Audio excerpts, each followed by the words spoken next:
Oke, halo teman-teman semua, selamat pagi menjelang siang.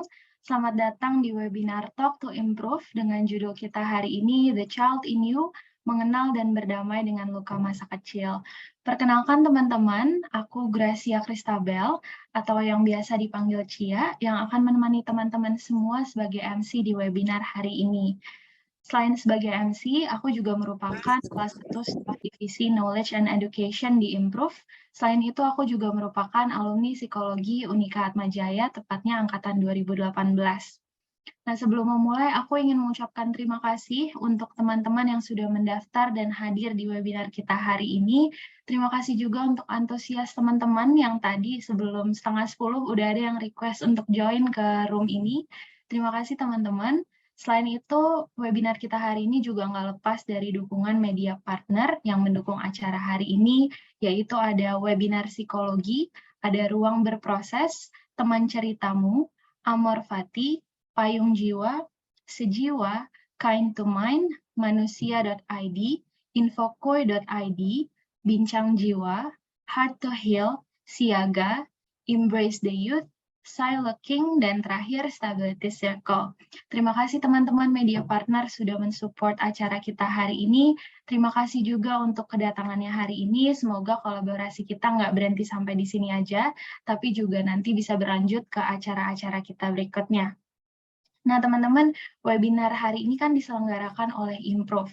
Tapi sebelum kita ke inti acaranya, mungkin kita bisa kenalan dulu ya. Mungkin ada teman-teman yang baru tahu Improve atau baru follow Improve, jadi kita akan kenalan dulu nih. Boleh di next. Oke, jadi Improve merupakan komunitas kesehatan mental yang berdirinya tahun lalu nih teman-teman, bulan April 2021, dengan fokusnya yaitu kegiatan self-improvement, konseling psikologi, dan juga edukasi seperti yang kita lakukan hari ini dalam bentuk webinar. Boleh di next. Nah, untuk visinya sendiri, Improve memiliki visi memudahkan masyarakat dalam mendapatkan akses layanan kesehatan mental, meningkatkan pengetahuan dan kesadaran masyarakat akan pentingnya kesehatan mental, dan yang terakhir adalah memberdayakan masyarakat luas dalam minatnya untuk mengembangkan diri dan sesama. Nah, visi Improve ini turun ke dalam beberapa misi nih teman-teman.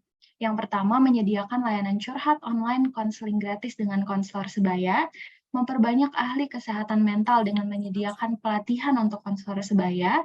Yang ketiga, menyediakan akses edukasi berupa konten, live streaming, seminar, dan juga webinar seperti yang kita lakukan hari ini, baik berbayar maupun tidak berbayar, dengan topiknya ilmu psikologi yang relevan untuk masyarakat. Yang keempat, menghubungkan masyarakat yang membutuhkan layanan dengan penyedia jasa kesehatan mental profesional, karena kita juga punya psikolog. Dan yang terakhir adalah membuka program sukarelawan bagi individu yang memiliki minat khusus di bidang kesehatan mental.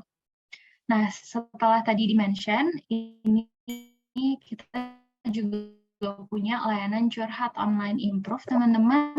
Jadi, teman-teman bisa konseling dengan konselor sebaya yang sudah diberikan pelatihan.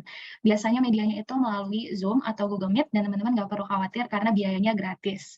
Untuk teman-teman yang tertarik mendaftar di layanan curhat online ini, teman-teman bisa go to this link di bit.ly/curhat online Improve, atau teman-teman juga bisa klik bio-nya @improve.official, karena di sana akan ada linknya juga. Oke teman-teman, boleh di next, ini slide-nya. Yes, jadi untuk panduan keamanan, kesehatan, keselamatan, dan lingkungan untuk kenyamanan pribadi kita bersama selagi teman-teman ikut webinarnya. Pertama, pastikan jaringan internet teman-teman stabil. Jarak pandangnya juga jangan lupa diperhatikan, kenyamanan posisi duduk teman-teman, bahaya listrik pada kabel charger atau saklar di sekitar, dan yang paling penting adalah pastikan kuota teman-teman cukup untuk mengikuti webinar ini dari awal hingga akhir nanti. Dan dimanapun teman-teman berada, mungkin terutama untuk teman-teman yang mengikuti webinar ini dari luar rumah, jangan lupa tetap utamakan kesehatan dan juga jaga protokol kesehatan selama acara berlangsung.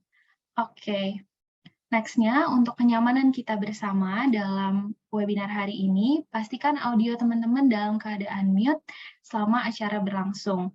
Audio peserta hanya dapat di-unmute saat dipersilakan oleh moderator atau MC ya teman-teman. Nah, yang kedua, selama nanti sesinya berlangsung, teman-teman diperbolehkan untuk mengajukan pertanyaan dengan cara menuliskan pertanyaannya di kolom chat dengan format nama peserta, underscore narasumber, yang dituju, kemudian titik 2, pertanyaannya apa. Nah, yang ketiga, pertanyaan hanya boleh diajukan melalui kolom chat selama acara berlangsung. Dan yang terakhir, ada daftar hadir dan form evaluasi untuk teman-teman bisa mendapatkan e-certificate. Dan linknya akan di-post di akhir acara, jadi nanti teman-teman jangan lupa untuk tunggu dulu sampai akhir acara supaya teman-teman bisa dapat e-certificate. Lalu ada pesan juga nih untuk teman-teman yang mendapatkan slot untuk nanti ikut deep dive session. Jangan lupa dari sekarang boleh di-rename namanya sesuai ketika teman-teman mendaftar di awal, supaya nanti seiring berjalannya acara, panitia bisa bantu untuk assign teman-teman ke breakout room yang sudah teman-teman pilih ketika mendaftar. Oke, boleh di next. Nah, berikut adalah susunan acaranya, teman-teman. Nanti akan ada pemaparan materi, lalu ada sesi tanya-jawab, ada penutup dari moderator dan narasumber, setelahnya kita akan foto bersama, mengisi form evaluasi, lalu kita bisa ke deep dive session untuk teman-teman yang mendapatkan slot. Oke. Nah, teman-teman, sebelum kita ke inti acaranya, aku mau ajak teman-teman untuk main dulu nih. Karena topik kita hari ini berhubungan sama masa kanak-kanak, jadi aku mau ajak teman-teman main juga yang nyerempet dikit lah ya ke masa kanak-kanak, tapi kita akan membahasnya mainan, teman-teman. Boleh di next? Untuk cara mainnya sendiri, MC, aku akan membacakan pertanyaan berupa kalimat deskripsi mengenai sebuah permainan masa kecil. Misalnya congklak atau kelereng dan teman-temannya. Nah, nanti cara teman-teman menjawabnya adalah dengan cara menggunakan fitur raise hand terlebih dahulu, baru nanti aku akan memilih teman-teman yang aku lihat udah raise hand duluan nih, setelahnya teman-teman dipersilakan untuk unmute dan memberikan jawabannya. Kayak gitu ya teman-teman. Nah, mungkin supaya kebayang dulu nih games-nya tuh kayak apa, aku akan coba pakai satu pertanyaan contoh dulu ya teman-teman. Nanti pertanyaannya akan aku bacakan, lalu teman-teman boleh silakan coba pakai fitur raise hand-nya dan memberikan jawabannya. Oke, boleh disimak ya teman-teman. Aku merupakan permainan hasil penemuan India kuno. Cara memainkanku adalah dengan melemparkan dadu dan berjalan sesuai dengan jumlahnya. Konon katanya, memainkan aku bisa membantu anak-anak dalam pengenalan akan angka. Aku adalah, ada yang mau coba jawab teman-teman? Jangan lupa pakai fitur raise hand dulu, nanti setelahnya akan aku minta untuk memberikan jawabannya. Ada yang mau coba jawab teman-teman? Cara memainkannya itu dengan melemparkan dadu, lalu berjalan sesuai dengan, oke, aku udah lihat ada yang raise hand, ada Putu Debi. Boleh di-unmute dan kasih jawabannya. Izin mencoba menjawab, Kak. Yes, Mungkin ular tangga. Oke, betul. Jawabannya ular tangga. Selamat Putu Debi. Oke, kayak gitu ya teman-teman kurang lebih cara bermainnya.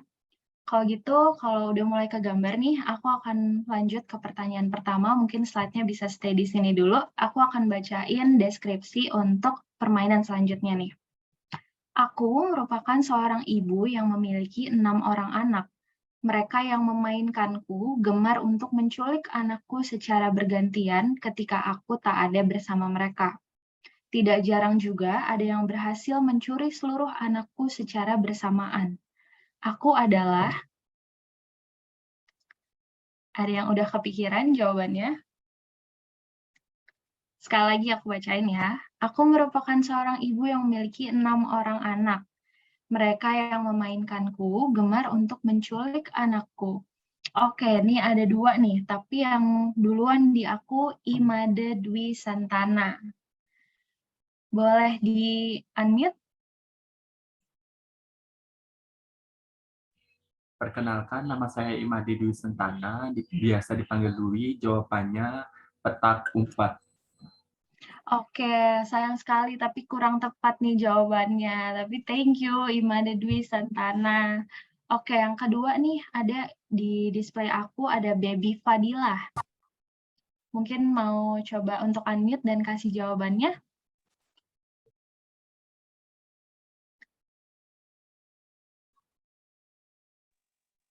Baik, Assalamualaikum warahmatullahi wabarakatuh. Nama saya Baby Fadilah. Menurut saya itu permainan Ludo.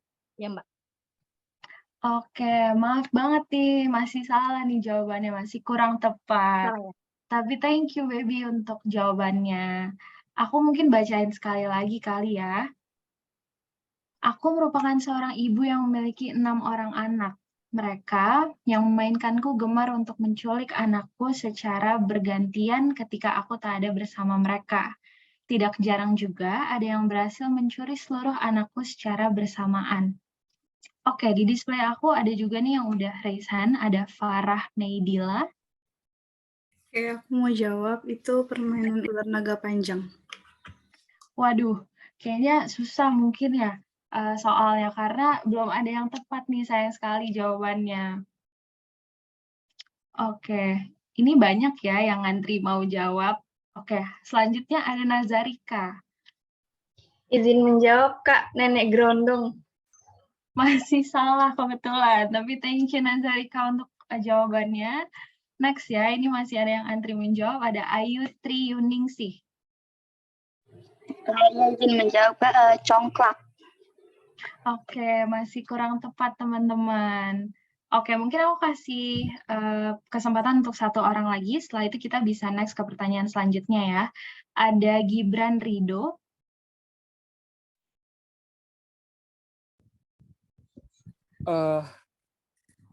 Saya nggak tahu permainan ini namanya apa, Kak. Saya lupa karena saya nggak jarang mainnya. Oke. Tapi saya ingat tuh ada bola kayak bola kasti yang dilempar, terus ada anak-anakan yang dilempar terus diambil. Iya, itu ada 6 biji, tapi saya nggak tahu nama permainannya. Oke, thank you. Kalau di tempat saya namanya lempar kucing-kucingan kalau di tempat saya ya. Jadi saya nggak tahu. Yes, tapi aku ngerti nih maksudnya. Dan itu benar, Gibran Rido, selamat. Nama permainannya adalah bekel, teman-teman. Oh iya, bekel. Oke, Jadi makasih. kan bolanya harus dilempar ya, terus biji bekelnya harus diambil satu-satu gitu ya. Oke, thank you untuk jawabannya, juga untuk teman-teman yang tadi udah berusaha menjawab. Kita lanjut ke pertanyaan berikutnya. Mungkin tidak banyak orang yang tahu, tapi aku merupakan mainan yang memiliki 4 jenis sesuai dengan kegunaannya. Biasanya ada banyak trik-trik yang digunakan orang untuk memainkanku. Cara memainkanku adalah dengan melempar ke bawah, lalu nanti aku akan naik dengan sendirinya. Cara memainkannya dilempar ke bawah. Oke, udah ada yang resan dari Made Dwi Santana lagi nih. Mau coba jawab. Boleh di-unmute dulu. Mungkin bola basket. Oke, benar sih prinsipnya ya. Dia dilemparkan ke bawah, lalu dia akan mantul lagi ke atas. Tapi kurang tepat nih, karena dia ada 4 jenis dan biasa ada trik-triknya. Thank you tapi, Imade Dwi. Selanjutnya ada Sheila. Yoyo. Yes, betul. Selamat Sheila. Benar teman-teman. Jawabannya adalah yoyo. Oke, mungkin karena waktu juga, jadi kita akan proses satu pertanyaan lagi kali ya. Pertanyaan terakhir nih. Aku adalah mainan yang dapat dimainkan dalam 2 bentuk, baik itu fisik ataupun digital. Aku dirancang untuk dimainkan oleh minimum 2 orang dan maksimum 6 orang. Biasanya orang-orang menyebutku permainan papan ekonomi. Aku adalah, ada yang mau coba jawab? Oke, nih pertama di aku ada Erlian Emanuela. Boleh di-unmute? Izin jawab, Kak. Monopoli ya, Kak? Oke, betul. Selamat, Erlian. Benar banget, teman-teman. Jadi biasanya juga suka disebut permainan papan ekonomi. Oke, thank you teman-teman partisipasinya untuk yang sudah ikut bermain ataupun sudah mau memberikan jawabannya ya. Aku tadi lihat banyak banget yang udah pakai fitur-fitur raise hand-nya. Terima kasih teman-teman. Mungkin boleh di next slide aja dari panitia. Yes, terima kasih udah bermain bersama-sama dengan kita tadi. Nah, mungkin selanjutnya, tanpa berlama-lama, aku akan mengundang nih, aku mau memanggil moderator kita untuk hari ini. Ada Kak Hilma Ramadina, SC, yang biasanya juga dipanggilnya Kak Mae ya. Oke, aku mengundang dulu nih. Halo Kak Mae, udah ada di screen kita nih. Halo Cia, halo teman-teman Sobat Improve semuanya. Suaraku kedengeran jelas? Yes, kedengaran jelas Kak, aman. Oke. Oke, mungkin aku akan membacakan sedikit profil dari Kak Mae ya. Jadi Kak Mae sekarang ini merupakan mahasiswa psikologi profesi klinis dewasa di Universitas Indonesia, tepatnya angkatan 2020, betul ya Kak? Yes, betul. Oke, nah selain itu Kak Mae juga merupakan mental health and self-development mentor di 1%. Oke teman-teman, jadi Kak Maya nanti akan membantu kita selama sesi dalam berdiskusi juga nanti dengan narasumber ketika teman-teman punya pertanyaan. Jadi tanpa berlama-lama lagi, karena Kak Maya juga sudah ada di sini, untuk waktu dan tempatnya Kak Maya aku persilakan. Oke, thank you so much ya Cia sudah memperkenalkan aku. Aku izin perkenalkan lagi sedikit dan sekaligus menyapa teman-teman sekalian. Selamat pagi semuanya, ini hari Sabtu ya, jam 10 pagi itu mungkin kayaknya biasanya masih pada gol-golan di kasur, tapi hari ini luar biasa, ada 170 orang yang udah standby di Zoom pagi-pagi gini, Sabtu-Sabtu gini, jadi aku mau apresiasi dulu buat teman-teman, karena semangat belajarnya tuh ada banget gitu ya, kelihatan banget di hari weekend gini gitu, jadi aku senang banget sih ngelihat sekian banyak orang yang ada di sini buat belajar bareng-bareng. Aku makin gak sabar buat kita coba nanti belajar bareng, diskusi, dan nanti bahkan ada di dive session juga ya, di situ akan banyak cerita-cerita terbuka dan juga mungkin bisa diskusi lebih dalam lagi di situ. Jadi pastinya hari ini akan seru banget. Oke, perkenalkan sekali lagi teman-teman, namaku Hilma atau biasanya aku dipanggilnya Mae sama orang-orang di sekitarku gitu. Jadi nanti kalau misalnya teman-teman memanggil aku, boleh manggil Mae aja ya. Karena aku lebih familiar dipanggil Mae nih. Kadang kalau dipanggil Hilma, aku malah nggak nengok gitu, karena udah jarang banget dipanggil Hilma. Aku masih menjadi mahasiswa, sekarang masih S2 di UI, jurusan Psikologi Profesi Klinis Dewasa, dan selain itu juga biasanya aku jadi mentor ya di 1%. Mungkin di sini ada yang pernah ketemu aku 1%, aku nggak tahu juga karena di sini ramai banget. Tapi aku mau ngucapin hai sekali lagi, salam kenal dan kita akan belajar bareng hari ini ya.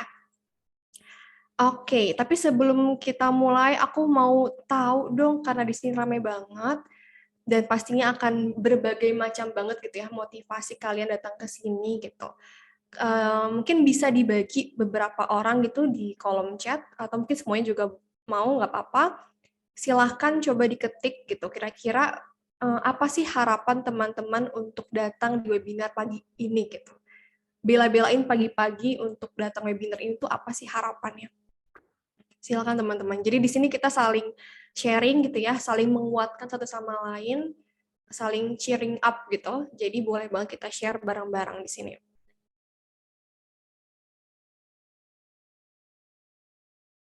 Mana nih, ada yang udah share? Oke, ada Baby Fadila untuk menyembuhkan luka masa kecil. Luar biasa. Oke, karena memang topik kita hari ini erat kaitannya dengan masa kecil ya. Dari Imade Dewi Santana, harapan saya bisa menaikkan self-esteem. Yes, karena berdamai dengan masalah itu juga bisa berkaitan dengan self-esteem. Oke, ada dari Anissa Nur Sukmawati, berdamai sama luka yang udah bertahun-tahun ditanggung sendiri ini. Oke. I hear you ya, di sini kita akhirnya bisa ketemu bareng-bareng dan semoga nanti di akhir kita bisa ngerasa oke, ternyata gue nggak sendiri gitu, karena mungkin nanti akan ada banyak sharing-sharing di sini. Oke, ini rame banget yang udah sharing, aku baca satu-satu ya. Untuk menyembuhkan luka trauma masa kecil, oke, rata-rata untuk bisa berdamai dengan luka-luka di masa lalu ya. Nah, ini ada yang menarik nih dari Rizky Rima A. Harapan saya ikut webinar ini karena ingin jadi ibu yang baik untuk anak-anak dan menghilangkan luka dan trauma masa kecil saya. Wah, luar biasa banget motivasinya. Thank you ya teman-teman, ini udah banyak banget yang sharing. Nanti aku akan bacain, tapi mungkin nggak sekarang karena waktunya terbatas. Tapi ini aku sekilas sudah skimming gitu ya. rata-rata memang mau mencoba untuk berdamai dengan masa lalu. Nah, kata-kata berdamai ini mungkin agak luas gitu ya maknanya. Nanti kita akan lebih belajar lagi nih sama pembicara kita hari ini. Sebenarnya berdamai yang baik itu gimana sih caranya? Apakah bisa benar-benar berdamai dengan masa lalu gitu kan? Apalagi luka-luka di masa kecil.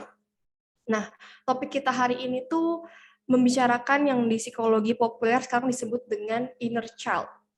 Nah, ini lagi rame banget di TikTok, di Instagram, di artikel-artikel internet gitu ya, sering banget dibahas tentang inner child ini. Bahkan kadang kalau misalnya aku lagi ada sesi ya sama klien aku, kadang-kadang mereka langsung udah paham tuh, oh iya Kak, kayaknya aku inner child deh. Terus aku di situ, oh keren juga ya sekarang orang-orang tuh udah paham istilah-istilah psikologis gitu. Jadi aku sangat senang bahwa sekarang tuh awareness terkait kesehatan mental tuh udah tinggi banget. Tapi kita perlu berhati-hati nih teman-teman dalam membahas tentang inner child. Karena banyak banget mitos dan banyak banget kesalahpahaman tentang inner child ini. Misalnya kayak, sebenarnya inner child itu semua orang punya nggak sih? Gitu. Inner child itu selalu negatif atau sebenarnya ada positifnya juga? Terus kemudian inner child itu bisa disembuhin atau enggak ya? Apakah itu suatu diagnosis psikologis? Apakah itu suatu gangguan? Gitu ya. Nanti kita akan belajar lebih banyak lagi dan mengupas, mungkin nanti pembicaranya akan mengupas tuntas tentang inner child ini dan tentunya akan membahas tips-tips bagaimana caranya kita bisa mengenal gitu ya dan baru bisa berdamai. Jadi mengenal dulu nih kuncinya teman-teman. Mengenal, menyadari gitu ya, menerima, kemudian nanti bisa berdamai dengan luka di masa kecil. Jadi pastinya akan seru banget pembahasan hari ini. Udah nggak sabar nggak sih? Kita mungkin langsung panggil aja ya pembicara kita yang luar biasa hari ini. Mungkin boleh di next slide-nya. Aku izin perkenalkan dulu. Nah, sebelumnya aku mau manggil dulu nih pembicaranya, karena udah muncul nih di screen aku, cantik sekali. Fresh banget gitu ya, kakak satu ini. Tapi aku mau manggilnya, biar inner child aku bahagia pagi ini, aku mau manggilnya dengan cara yang beda. Karena aku kebetulan lagi nonton drakor yang aku suka banget, dan itu juga salah satu drakor yang ngebahas tentang inner child sebenarnya, walaupun dikit gitu ya. Kalau misalnya teman-teman tahu, ada drakor Extraordinary Attorney Who, gitu, yang sekarang juga mungkin lagi hype juga. Jadi aku memanggil Kak Safir Anjani dengan caranya dia biasanya manggil temannya. Oke. Kita panggil aja. Oh, ada yang nonton juga. Seru ya emang ya, itu bagus banget. Teman-teman nonton deh kalau ada yang mau nonton. Oke, aku izin panggil dengan caranya si Wuyung Wu ya. Aku manggilnya di sini Kak Safira gitu ya. Jadi 1, 2, 3 kita panggilin. Sa to the V to the Ra. Ha, Kak Safira. Biar happy ya, inner child-nya hari ini harus seneng-seneng. Halo Kak Safira.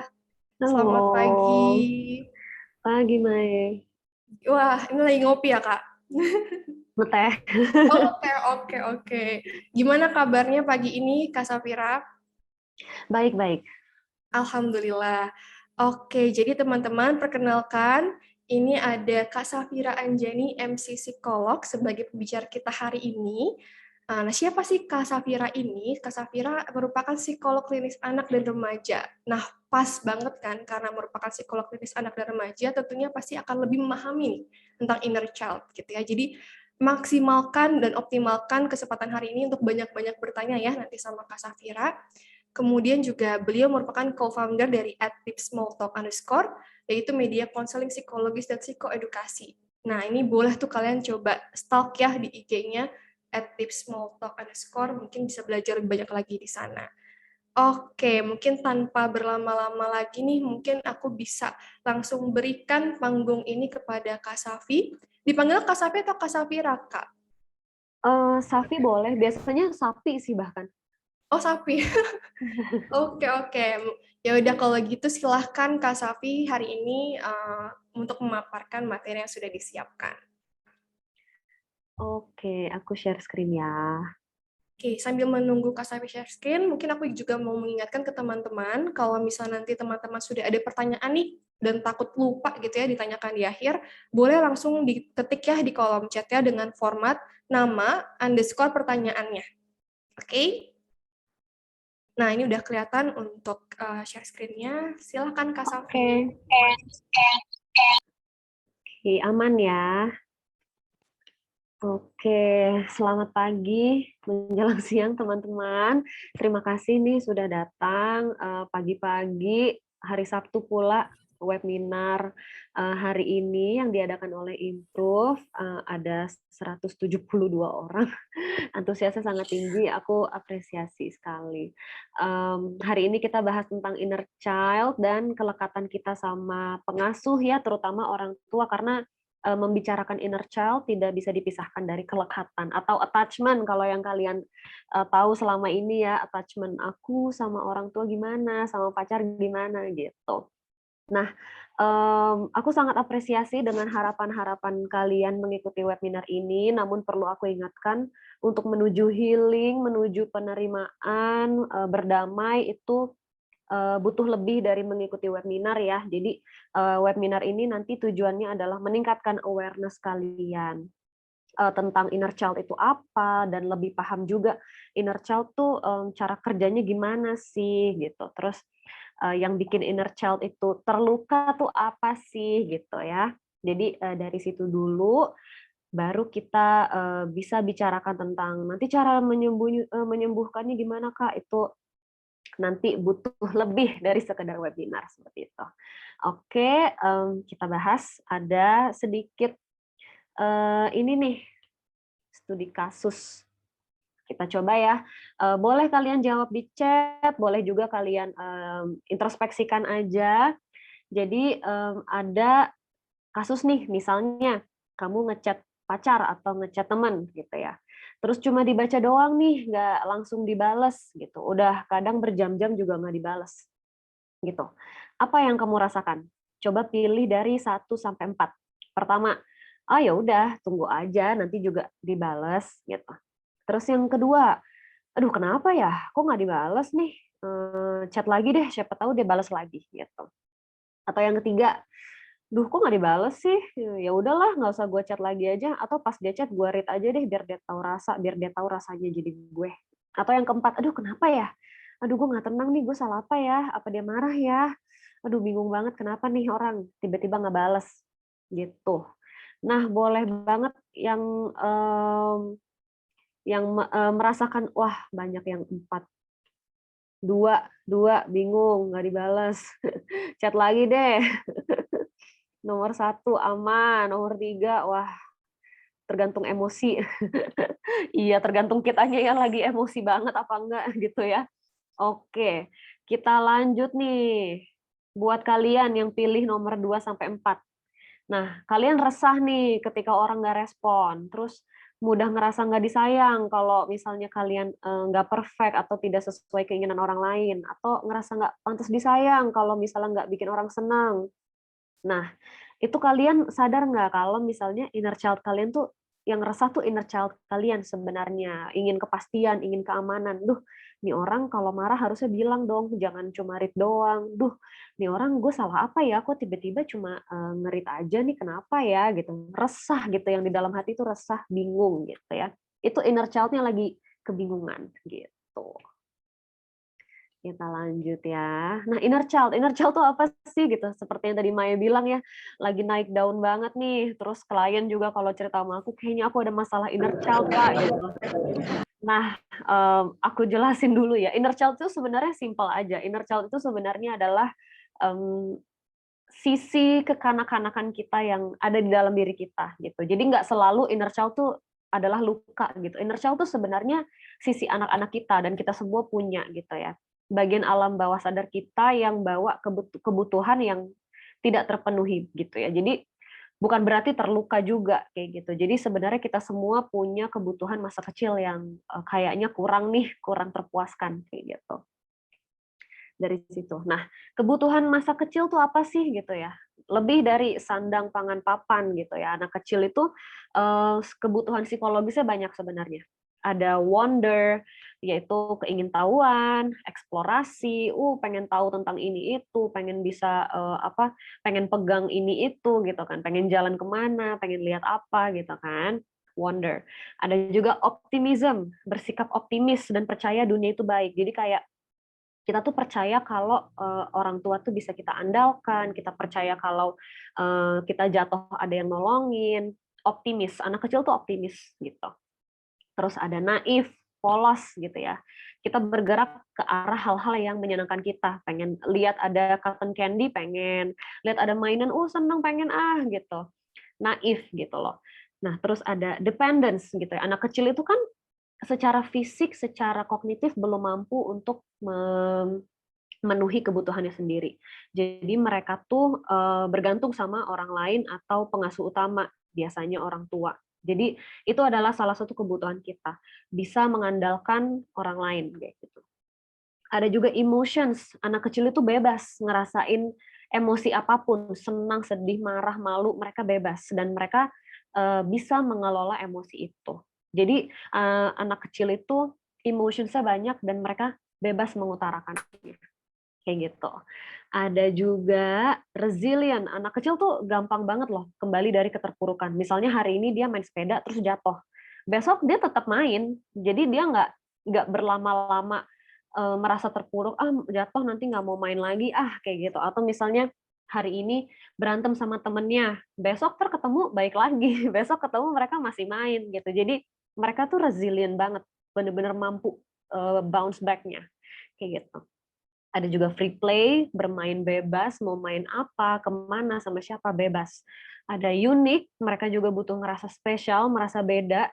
Oh, aku orangnya kayak gini, kalau temen aku begini, gitu. Jadi unik gitu, kita semua unik. Dan ada love terakhir, dicintai dan mencintai apa adanya. Anak kecil tuh sayang sama orang lain apa adanya loh, karena mereka sebenarnya belum ngerti timbal balik kan. Jadi mereka kalau sayang tuh sayang aja gitu. Dan mereka kalau ngerasa disayang, ya ngerasa disayang aja, bukan karena mereka baik, bukan karena mereka tingkah lakunya sopan, bukan karena mereka menyenangkan. Enggak, mereka kalau ngerasa disayang ya ngerasa disayang aja, bener-bener polos apa adanya kayak gitu. Wonderful. Itu adalah kebutuhan masa kecil kita. Dan ini semua yang bikin kita ngerasa aman dan nyaman sama pengasuh utama, yaitu orang tua. Tuh. Itu adalah singkatnya dari kebutuhan masa kecil, ngerasa aman dan nyaman tuh gimana sih gitu ya. Ada batasan yang dihargai oleh orang tua, kalau anak sekarang taunya boundaries gitu ya. Boundaries orang tua sama anak tuh jelas kayak gitu. Terus bisa jadi diri sendiri, ngerasa deket, ngerasa disayang, terus punya izin untuk bertumbuh, berkembang sesuai keinginannya. Jadi mereka mau jadi pilot, mau jadi dokter, mau jadi apa, mereka bebas milih, mereka punya pilihannya sendiri dan berkembang sesuai minatnya sendiri. Nah, perasaan-perasaan ini yang boundaries-nya oke, bisa jadi diri sendiri, ngerasa disayang, punya izin untuk bertumbuh, berkembang sesuai minat, itu akan membuat kita punya attachment yang baik sama orang tua. Kayak gitu. Nah, attachment, kelekatan itu hubungan emosional kita sama orang tua kita. Nah, dari attachment ini, kita belajar cara interaksi, mengasihi, dan gimana cara deket sama orang lain, gimana ngerasa deket sama orang lain. Karena attachment sama orang tua itu template pertama kita untuk bagaimana kita membangun hubungan emosional kita sama orang lain selain orang tua, gitu ya. Nah, jadi secara kita nggak sadarin, sebenarnya attachment kita sama orang tua itu mempengaruhi attachment kita yang lain-lainnya, sama pacar, sama teman, sama sahabat, dan lain-lain gitu ya. Jadi karena itu template pertamanya. Kayak gitu. Nah, peran orang tua dalam attachment tuh ngapain sih mereka gitu ya? Mereka memenuhi kebutuhan kita, fisik, spiritual kayak norma, nilai-nilai agama segala macamnya. Dan ada juga kebutuhan psikologis, kehangatan, disiplin, dukungan sama yang tadi ya, yang wonderful itu. Gitu.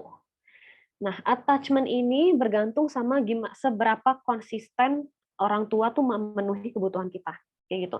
Nggak harus selalu setiap kali gitu ya, nggak harus 100%. 60% cukup, yang penting konsisten. Gitu ya. Apakah mereka selalu ada buat kita? Apakah mereka bisa diandalkan selalu gitu? Apakah mereka selalu mencintai kita dan berperilaku hangat? Apakah mereka mungkin cuma sayang kita kalau kita bertindak sesuai ekspektasi mereka aja gitu ya? Atau mereka sering ngancem pergi, misalnya kita nakal, ya udah nanti ditinggal aja ya di mall, ya udah nanti nggak dijemput ya, kayak gitu-gitu. Atau mereka sering ninggalin tiba-tiba, misalnya lagi berantem di rumah terus tiba-tiba pergi gitu ya. Kita nggak tahu menau nih, tiba-tiba pergi aja gitu ya. Nah, kayak gitu tuh. Itu nanti akan mempengaruhi attachment kita sama mereka. Nah, attachment itu ada 4 tipe ya. Sebenarnya ada 2 tipe, secure sama insecure kayak gitu. Cuma insecure ini nanti banyak lagi tipenya. Jadi ada 4 sebenarnya semuanya kalau digabung gitu. Pertama kita bahas yang secure dulu ya. Secure, aman gitu. Gimana kita ngerasa aman, nyaman sama pengasuh kita, sama orang tua kita. Nah, kita nggak keberatan nih kalau pengasuh tuh pergi, karena kita tuh tahu dia bakal kembali. Kita bisa ngandelin mereka. Ditinggal dulu bentar ya, nanti kita jemput lagi. Oke, main di playground, nggak apa-apa, main aja kan, mama tungguin di sini, nggak kemana-mana, nggak ditinggal. Oke, kita nyaman, kita aman nih. Nih orang nggak akan kemana-mana kayak gitu ya. Terus anak juga tahu pengasuh tuh hangat, suportif, terus sayang sama kita, apa adanya gitu ya, dan mampu dan kita boleh nge-explore keinginan kita kayak gitu. Jadi kita dengan kayak gini kita akan punya attachment yang secure sama orang tua. Tapi kalau orang tua nggak semua orang tua tuh bisa kayak gitu, bisa menerima, bisa atau memiliki kapasitas untuk memenuhi semua kebutuhan kita. Kembali lagi orang tua kan nggak ada yang sempurna ya, mereka juga punya kekurangannya sendiri. Jadi belum tentu mereka bisa memenuhi semua itu. Kayak gitu. Nah, kalau seringnya nggak bisa, nanti jadinya kelekatannya insecure. Pertama, insecure avoidant. Gimana sih anak yang insecure avoidant? Kita itu ngerasa nggak nyaman ada deket pengasuh. Kita takut sama dia. Entah takut nggak nyaman atau jadi takut salah kayak gitu ya. Jadi kita cenderung menghindar sama dia, nggak usah deket-deket, nggak mau ketemu, nggak mau berduaan, nggak mau pergi bareng kayak gitu ya. Insecure avoidant menjauh gitu ya. Ada yang kedua, insecure ambivalent. Jadi kita nggak nyaman sama pengasuh, tapi kita tahu kita butuh dia. Jadi kita nggak mau ditinggal, cuma ada dia juga nggak nyaman gitu loh. Jadi kita tuh justru cenderung malah nggak mau ditinggalin sama sekali, karena kita takut kalau nggak ada dia kita nggak survive kayak gitu. Tapi sebenarnya sama dia juga nggak aman-aman banget, nggak nyaman-nyaman banget kayak gitu ya. Nah, jadi cenderungnya kita dulu pas kecil takut banget nih ditinggal mereka karena mereka nanti nggak balik-balik lagi buat kita. Kayak gitu. Jadi ambivalen, sayang tapi nggak sayang, butuh tapi nggak nyaman kayak gitu. Ada juga yang insecure disorganized. Ini nih yang benar-benar bingung nih sama orang tua, gimana sih perasaannya, marah, malu, atau bingung, pokoknya nggak ngerti deh, kayak butuh tapi kayak nggak butuh tapi gimana ya, kan dia orang tua kita gitu. Jadi benar-benar bingung nih perasaannya sama orang tua sebenarnya gimana, cannot define lah gitu. Jadi ada 3 ya insecure-nya, avoidant, ambivalent, sama disorganized gitu. Nah, ini dia. Kelekatan tadi mempengaruhi inner child kita, kebutuhan-kebutuhan kita yang nggak terpenuhi, terutama jika attachment-nya insecure kayak gitu. Ada 4 tipe ciri-ciri yang khas banget ya di inner child dari yang aku baca, dari yang aku temuin sama klien. Ada 4. Pertama, pasti deh mereka tuh selalu ngerasa ada yang salah nih sama diri gue gitu. Gue tuh kenapa nggak pernah bener ya? Kenapa gue tuh salah mulu kayak gitu. Nah, perilaku orang tua yang seperti ini nanti mempengaruhi perilaku kita gimana gitu ya. Perilaku orang tua ke kita dengan inner child yang aduh ada yang salah sama diri gue gitu. Itu misalnya nih ngelarang atau ngehukum kita kalau kita ngasih opini yang berbeda atau kita bertindak nggak sesuai mau dia kayak gitu. Entah marah, diemin, bete atau dilarang-larang, dihukum kayak gitu ya. Terus ada juga ngelarang untuk bertindak sesuai keinginan pilihan kita. Misalnya kita maunya apa, mereka maunya apa. Terus kita kekeh, mereka marah kayak gitu. Terus kita nggak ada kebebasan, kita dikritik atau dilecehin secara verbal ya, kayak misalnya dikatain, dihina, dipermalukan kayak gitu. Misalnya anak gue mah emang kayak gitu, gini ngomongnya ke orang gitu, ada kitanya di situ gitu. Atau misalnya kayak kamu gimana sih, ini pemalas banget, kamu ini banget sih gitu, kayak ya dikritik gitu ya, dikritik berlebihan kayak gitu. Nah itu perilaku kayak gini mempengaruhi perilaku kita juga, jadinya kita tuh cemas kalau ngelakuin hal baru karena kita takut salah, kita takut nggak sesuai sama keinginan orang tua atau keinginan orang lain, terus kita juga susah let go gitu ya. Karena kita dikritik terus, kita ngerasa ada sesuatu yang salah sama aku kayak gitu. Terus kita ngerasa bersalah juga nih kalau kita bela diri, kayak misalnya kita stand up for our statement ya, stand up for our opinion, terus kita malah jadi takut dia marah gitu, terus dia nggak terima, kita malah aduh harusnya tadi gue nggak usah bela diri, harusnya gue iyain aja, harusnya gue nurut aja kayak gitu.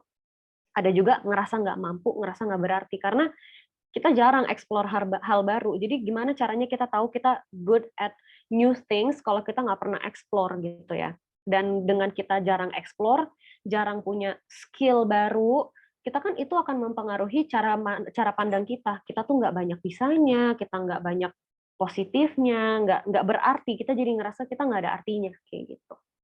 Itu ciri-ciri pertama yang khas banget. Something is wrong with me gitu ya. Yang kedua, memiliki masalah yang berulang dalam hubungan interpersonal. Hubungan interpersonal tuh kayak pertemanan, pacaran, istilahnya toxic relationship lah, toxic friendship, toxic relationship gitu ya. Pasti deh, mereka tuh lompat dari satu toxic relationship to another. Selalu ada di circle pertemanan yang toxic, terus nanti pindah ke toxic lainnya kayak gitu. Nah, perilaku orang tua tuh gimana sih sampai kita tuh bisa kayak gitu ya. Jadi misalnya orang tua nih sering ngancem untuk ninggalin kayak gitu, atau sering argumen sama opini kita gitu. Terus misalnya bikin kita ngerasa bertanggung jawab atas kebahagiaan mereka. Misalnya, mama jadi nggak senang, mama nggak happy, kamu kayak gini. Ayah ngerasa gagal jadi orang tua, kamu kayak gini kayak gitu. Kan kita jadi ngerasa tanggung jawab lah. Berarti gue harus kayak gini biar dia happy, gue harus kayak gini biar dia bangga kayak gitu. Terus kita nggak disayang apa adanya ya, karena kita banyak ekspektasi mereka terhadap kita yang kalau kita nggak penuhin mereka nggak happy itu gitu ya.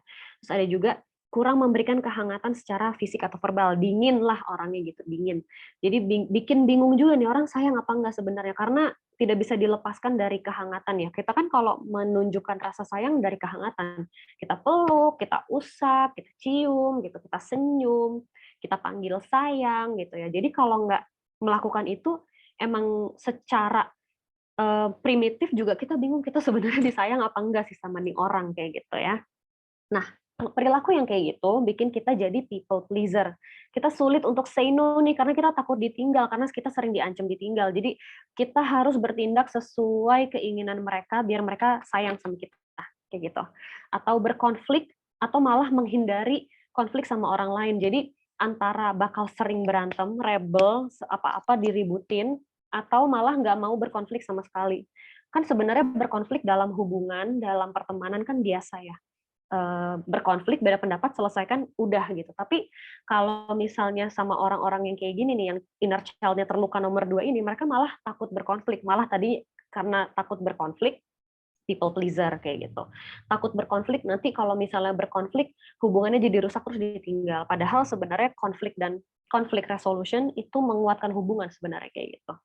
Susah ikhlas juga, susah let go juga dari hubungan yang toksik itu, dan malah sulit percaya, sulit terbuka sama atau ngerasa nyaman sama orang lain karena takut dijudge, karena ngerasa nggak disayang apa adanya, karena kita selalu bertindak sesuai keinginan mereka. Jadi kan kita nggak bisa jadi diri sendiri. Gimana caranya orang mau sayang kita apa adanya kalau kita nggak apa adanya, karena kita ngikutin mau mereka gitu kan. Jadi kayak gitu ya ciri-ciri inner child terluka nomor 2 gitu. Nah ini juga nih nomor 3, sulit mengungkapkan perasaan. Jadi antara dia flat banget atau dia meledak-ledak banget gitu, ekstrim lah gitu. Perilaku orang tua gimana sih? Ngelarang kita untuk ngerasain atau nunjukin emosi yang intens. Misalnya nggak boleh marah, nggak boleh nangis. Gitu aja nangis. Ya udah lah, nggak usah marah, masa gitu doang marah, lebay banget kayak gitu ya. Jadi perasaan kita tuh nggak divalidasi. Padahal perasaan itu tuh valid aja. Kamu marah karena sesuatu, sesepele apapun itu valid kayak gitu. Nah, cuma kadang nih orang tua tuh beberapa kurang ngerti ya kalau misalnya perasaan marah, sedih, itu tuh sama normalnya sama kayak senang kayak gitu. Jadi nggak ada perasaan yang positif ataupun negatif sebenarnya. Cuma karena kita tidak dibiasakan untuk divalidasi, jadi kita ngerasa kita nggak boleh marah, kita nggak boleh sedih, nggak boleh nangis kayak gitu. Padahal wajar-wajar aja kayak gitu. Nah, terus kita malah dimarahin atau dipermalukan kalau kita merasakan emosi negatif tadi ya, kayak gitu aja nangis cengeng banget, gitu aja pemarah, sumbunya pendek banget sih kayak gitu-gitu. Jadi kita ngerasa malu justru untuk merasakan emosi-emosi itu. Jadinya kita gimana? Karena kita nggak divalidasi, kita nggak diajarin tenang, kita jadi susah ngontrol emosi kita sendiri. Jadi kita malah bingung. Kalau marah nih harusnya diapain ya biar tenang. Kalau gue sedih, gue harus gimana biar gue kalem lagi. Gue harus ngeluarinnya gimana. Yang ada jadinya entah nggak dikeluarin sama sekali, atau dikeluarinnya tuh kurang baik ya, kayak misalnya nangis meraung-raung lama-lama, atau banting barang, pukul orang, atau maki-maki kayak gitu. Karena kita nggak tahu gimana cara handle-nya kayak gitu. Kebas nomor 2 ya, poin 2 kebas, nggak bisa ngerasain apa-apa karena terbiasa tidak boleh ngerasain kayak gitu. Atau malah malu ngeliatin kesedihan ke orang nih, misalnya nangis gitu ya, nangis, terus nangisnya depan teman, kita malu, nangis tuh malu gitu, padahal biasa aja, namanya juga sedih kan nangis, kalau seneng ketawa gitu ya, kalau marah ngerengut gitu, jadi kan normal-normal aja, cuma karena kita dimarahin dulu, dipermalukan dulu untuk ngerasain itu, kita jadi malu juga memperlihatkan emosi itu, gitu sih. Itu ciri-ciri inner child terluka nomor 3. Kesulitan mengungkapkan perasaan dan emosi, gitu ya. Yang keempat nih, super achiever. Ini bukan kayak orang yang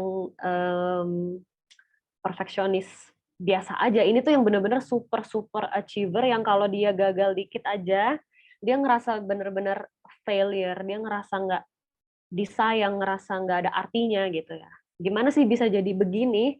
Perilaku orang tua tuh gini, mereka tuh dingin, mereka ngecemooh kita, ngeledek kita kalau kita gagal. Kayaknya mengecewakan banget, biggest disappointment banget kalau kita gagal.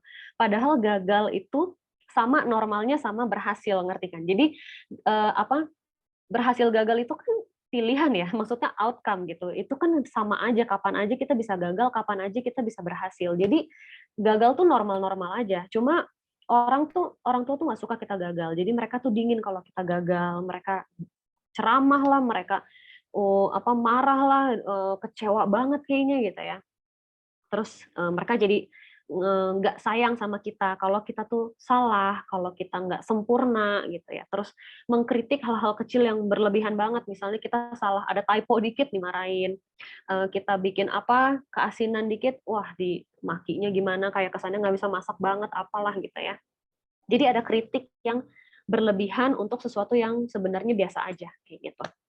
Nah, perilaku orang tua yang kayak gitu bikin kita jadi ngerasa nggak berarti dan nggak mampu jika tidak berprestasi. Padahal prestasi itu misalnya ya, nggak harus selalu jadi nomor 1, nggak harus juara 1, nggak harus yang nilai 100 gitu ya.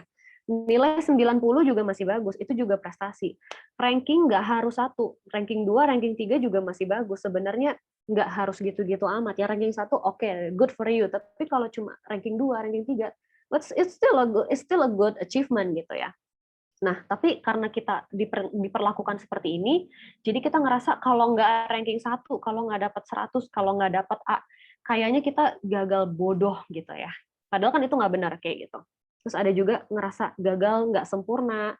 Kalau misalnya ada yang salah dikit, kayak mau pingsan rasanya, harusnya gue nulisnya gini, kok tadi kayak gini, ada typo dikit, kayak the end of the world gitu. Harusnya typo gini, gue kan nggak salah gitu. Padahal biasa aja sih, namanya juga typo kan tinggal diganti ya gitu. Terus ada ngerasa kritik yang berlebihan ke diri sendiri, ngerasa being hard on yourself gitu, kayak ngejudge dirinya bodoh, gini aja nggak bisa, segampang ini kok salah kayak gitu. Jadi ada sifat yang terlalu keras ke diri sendiri, apalagi kalau lagi salah atau lagi gagal. Itu ciri-ciri nomor 4 si super achiever ini. Jadi bukan over achiever ya, bener-bener yang super yang ngerasa harus perfect untuk berharga kayak gitu. Nah, gimana dong cara kita bantu inner child kita yang terluka ini, gitu ya? Pertama, ini bukan step-step penyembuhan ya, ini awareness kita biar kita tahu, inner child gue ini kebutuhannya apa sih, gitu kan? Kan kita nggak bisa langsung berpikir pas kecil gue diapain ya, gitu kan? Itu kan terlalu berat gitu. Jadi kita harus pelan-pelan. Pertama, caranya gimana sih? Aku sering banget minta klien aku bikin timeline kayak sungai gitu ya. Mau sungai atau mau timeline biasa terserah. Pokoknya itu adalah jalan hidup dari kamu kecil sampai sekarang kayak gitu. Nah, terus bikin timeline, terus kamu ingat-ingat ada kejadian apa sih di umur berapa yang kamu ingat kayak gitu. Misalnya ada klien aku bilang, aku pas TK pernah nggak dijemput. Jadi teman-teman udah pulang siang, aku dijemputnya agak sore sampai bener-bener TK tuh kosong, tinggal satpam doang. Cuma karena aku tadi pagi di TK nangis dan mamaku marah dan aku nggak dijemput kayak gitu.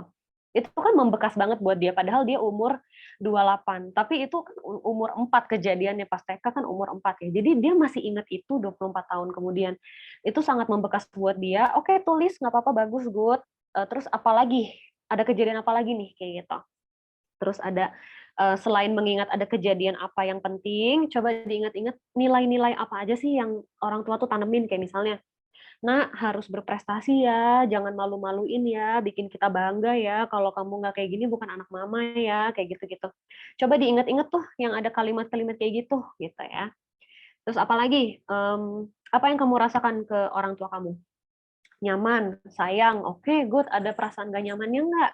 Ada perasaan takutnya nggak? Ada perasaan segan atau jauh atau dekat atau gimana gitu. Jadi biar kita bisa tahu attachment kamu tuh template-nya apa sih? Template awal attachment-nya apa? Kayak gitu ya. Dari situ. Jadi itu nomor 1. Kita kenali dulu nih attachment kita sama orang tua gimana. Hubungan kita sama mereka aman atau nggak aman. Kayak gitu ya. Oke. Nomor 2. Kenali pola kelekatan yang kita punya sama orang lain. Kalau yang pertama kan sama orang tua. Template pertama kita kayak cetakan es batu pertamanya apa nih? Gitu ya. Gitu. Nanti kan es batunya mau diisi apapun cetakannya kayak gitu. Jadi kita kenali dulu pola sama orang tua, sekarang pola sama orang lain gimana. Apakah kita memiliki atau mengulangi pola attachment yang sama yang kita punya sama orang tua ke teman atau pacar. Misalnya kita nggak insecure lah, insecure ambivalen gitu ya. Kayak tadi butuh nggak butuh, sayang tapi takut kayak gitu ya. Apakah kita juga kayak gitu ke pacar kita? Apakah kita punya pacar, kita sayang sama dia, tapi kita takut sama dia kayak gitu. Atau punya teman yang kayak gitu, kita sayang sama teman yang ini, tapi kita takut banget dia marah sama kita. Kita takut banget kalau dia tiba-tiba cuek, jutek, bete, kita takut sama dia. Gitu. Jadi coba kita cari tahu lagi ya, attachment kita sama orang lain sama nggak kayak attachment kita sama orang tua kita. Kalau nggak sama nih, misalnya sama orang tua attachment-nya baik, attachment-nya nggak baik, tapi sama teman attachment-nya baik, good for you. Berarti ada perubahan attachment di situ. Kamu jadinya bisa belajar attachment yang bikin nyaman apa. Tapi kalau attachment-nya sama nih, oke, let's work on that gitu ya.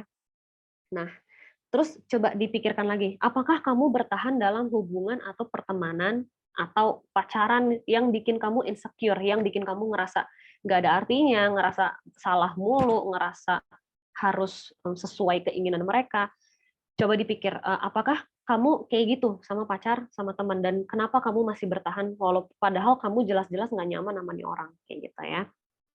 Oke, itu nomor 2. Gitu. Nomor 3, kenali kebutuhan inner child kamu. Gitu ya. Jadi kan kebutuhan tadi banyak, ada si wonderful itu kan. Nah, kebutuhan kita kan beda-beda. Mungkin aku kurangnya di eksplorasi gitu.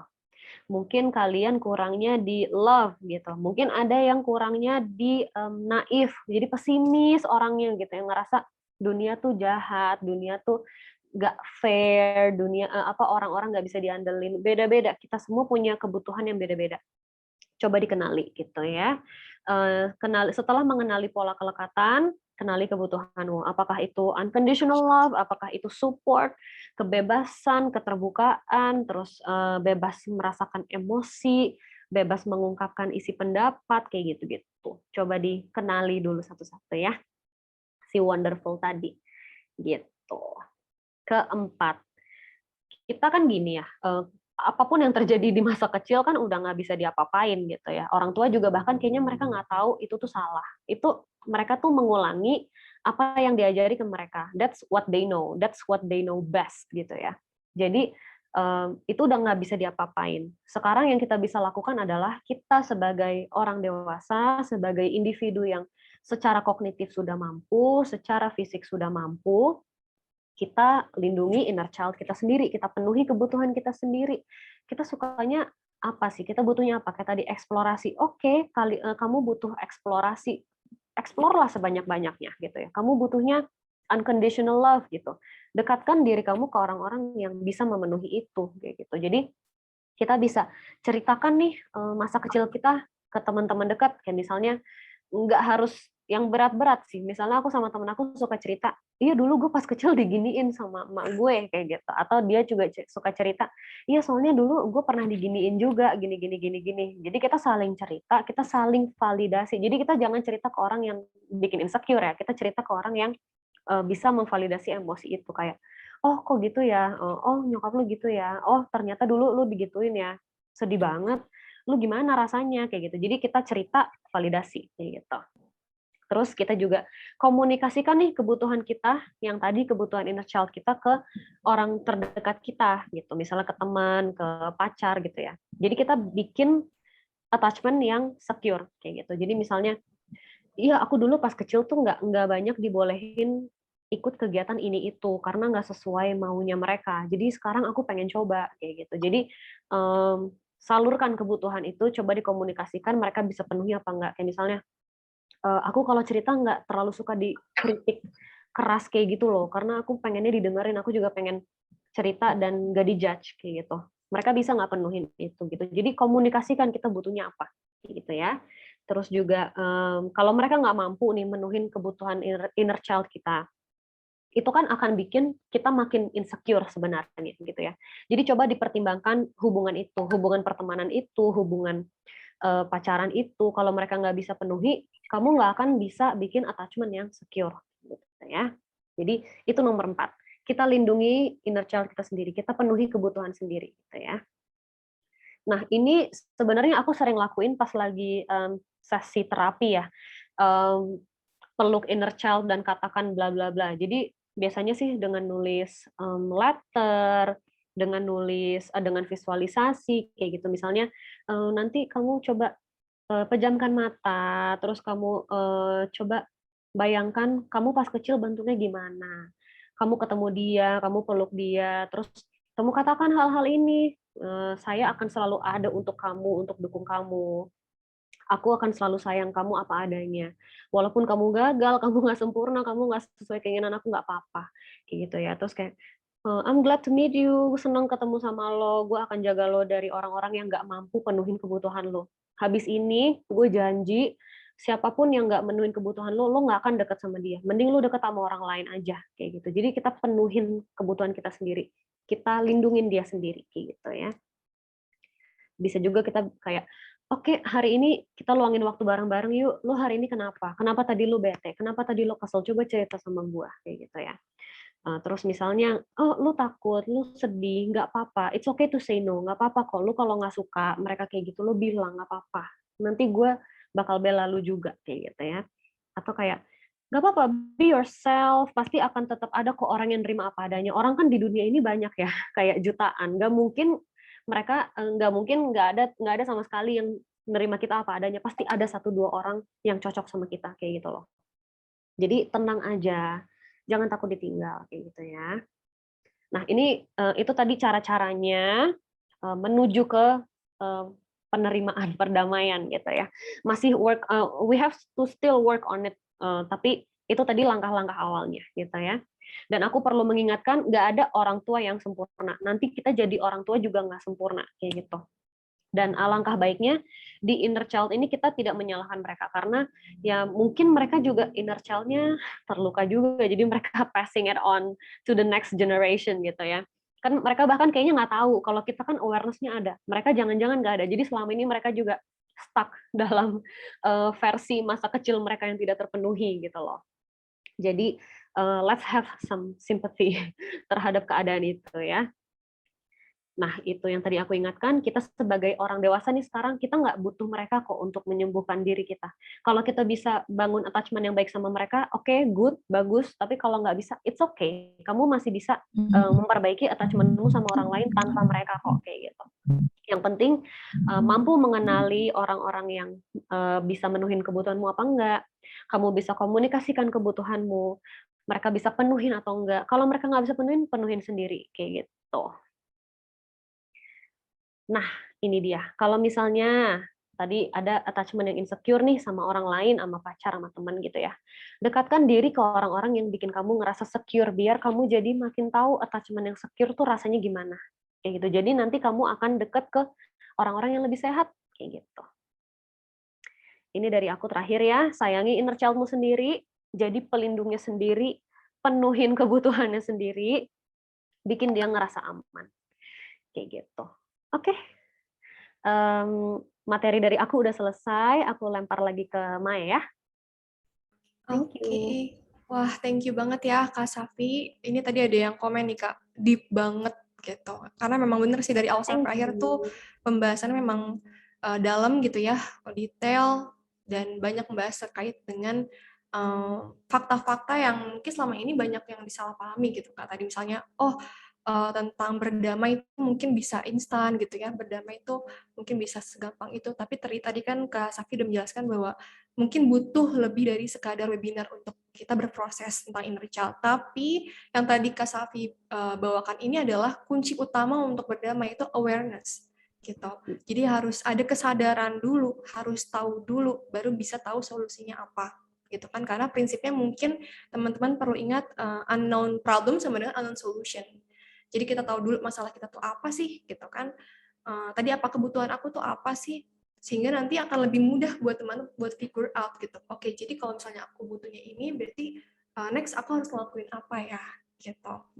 Jadi thank you banget ya tadi Kak Safi sudah meluruskan banyak kesalahpahaman, sudah bagi tips and tricks juga untuk awareness tadi, dan juga sudah memaparkan dengan sangat baik tentang apa itu inner child gitu ya. Oke, mungkin sebelum kita masuk ke Q&A, tadi udah banyak banget nih antusias Kak Safi, banyak banget pertanyaan yang masuk. Sedang dipilihkan oleh panitia, aku dibantu oleh panitia untuk memilihkan pertanyaannya, tapi sebelum itu mungkin aku izin untuk merangkum sedikit ya Kak Safi, tadi materi-materi yang udah disampaikan Kak Safi. Di sini aku udah mencatat bahwa tadi kita udah belajar tentang apa itu inner child gitu kan, mungkin teman-teman udah tahu bahwa sebenarnya simple gitu ya. Inner child itu adalah anak kecil yang ada dalam diri kita dan semua orang tuh punya gitu. Kenapa semua orang punya gitu? Karena semua anak itu punya kebutuhan. Aku, Kak Safi, teman-teman di sini semua punya kebutuhan saat kecil. Kebutuhannya banyak gitu kan. Dan itu wajar. Itu hak kita. Tapi kan tadi di sisi lain nggak ada orang tua yang sempurna. Begitupun nanti kalau misalnya kita udah jadi orang tua, kita nggak akan sempurna menjadi orang tua. Jadi pasti ada aja kesalahan, baik itu kecil maupun besar, yang dilakukan oleh orang tua dan itu membekas di diri kita. And that's okay gitu ya, karena itu memang prosesnya akan seperti itu. Tapi apa yang bisa kita lakukan gitu kan? Tentunya adalah untuk tadi mengenali dulu lukanya tuh di mana, spesifiknya kebutuhannya apa yang waktu itu belum terpenuhi gitu kan. Kemudian identifikasi masalah berulang apa nih, karena kan tadi Kak Safi bilang bahwa ternyata tuh ada polanya loh. Kelekatan kita dengan orang tua biasanya akan muncul juga dengan kelekatan kita pada orang-orang lain di sekitar kita, entah itu pacar, teman-teman. Coba kenali apa itu masalah yang selalu berulang di pertemanan kita, terus di hubungan romantis kita. Itu mungkin bisa jadi kunci jawaban tentang apa sih kebutuhan yang selama ini belum terpenuhi. Kemudian selanjutnya kita juga bisa reparenting.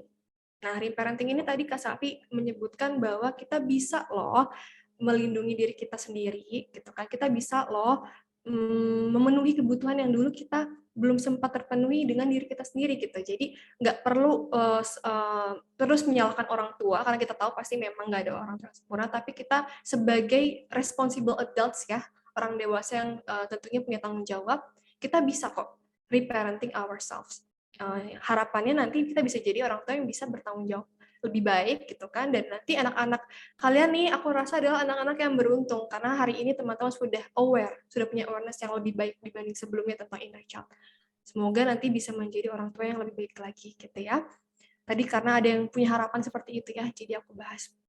Oke, mungkin itu sedikit summary atau rangkuman dari materi yang sangat insightful dari Kak Safi. Thank you sekali lagi ya Kak Safi. Aku yakin ini sangat bermanfaat buat teman-teman. Oke, kita lanjut ke pertanyaan mungkin ya Kak Safi, karena udah banyak nih pertanyaan yang masuk. Udah siap Kak Safi? Boleh, yuk. Oke, mungkin ini aku akan bacain satu dulu, nanti langsung dijawab gitu ya. Baru nanti kita akan lanjut ke pertanyaan selanjutnya. Yang pertama ada dari Ulul Asmi. Oke, ini pertanyaannya, bagaimana cara kita mengubah perilaku kita yang sangat merugikan diri kita sendiri, yang disebabkan oleh perilaku orang tua kita, contohnya menjadi people pleaser. Karena jujur itu sangat menyulitkan saya di masa-masa sekarang. Karena itu saya merasa sulit berinteraksi dengan dunia luar. Oke, jadi pertanyaan pertama itu mungkin terkait dengan dampaknya jadi people pleaser nih Kak. Dan dia lagi figuring out gimana ya caranya untuk bisa mengubah perilaku seperti itu. Karena menurut dia itu sangat menyulitkan di masa-masa dia sekarang. Mungkin bisa dijawab dulu oleh Kak Safi.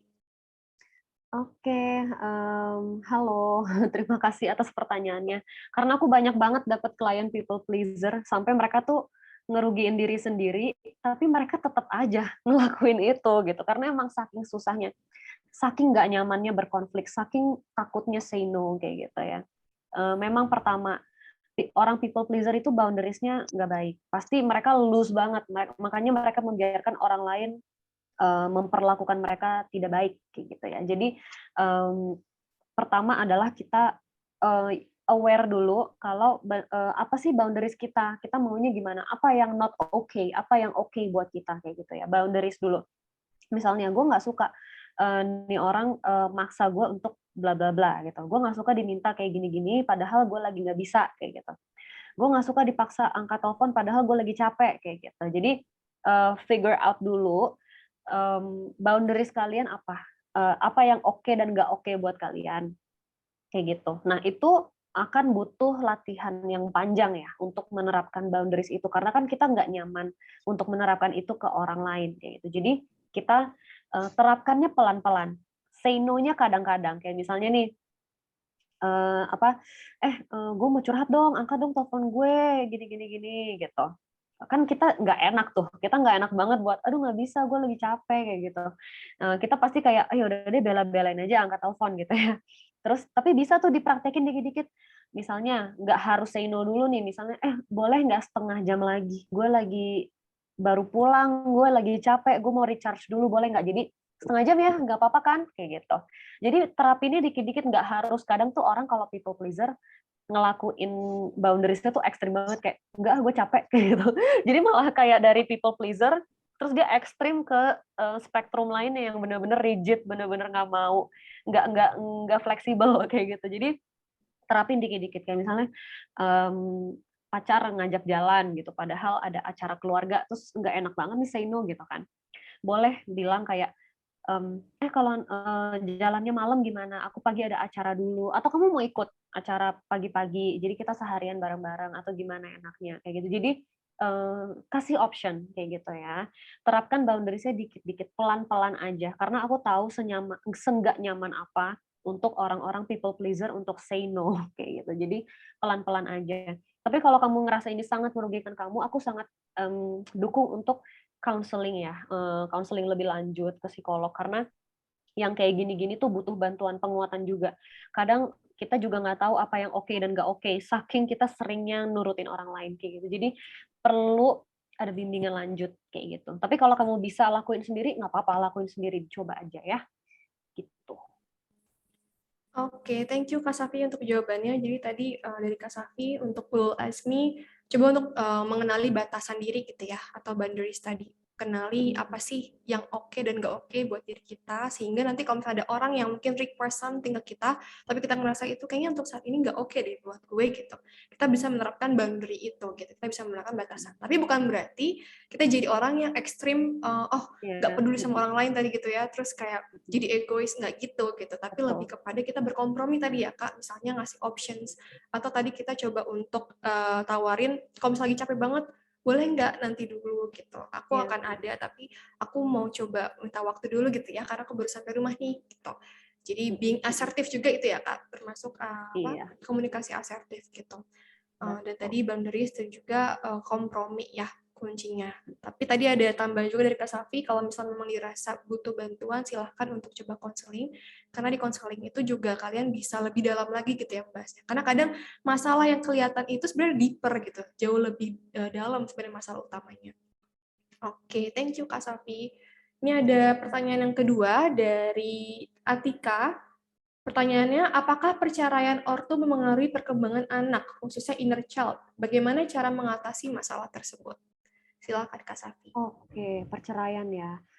Memang perceraian itu kan kompleks banget, apalagi kalau punya anak gitu ya. Jadi memang pasti kejadian itu akan mempengaruhi emotional state orang tua kayak gitu ya. Nggak mungkin mereka cerai terus baik-baik aja kayak gitu. Jadi pasti ada traumanya buat mereka juga.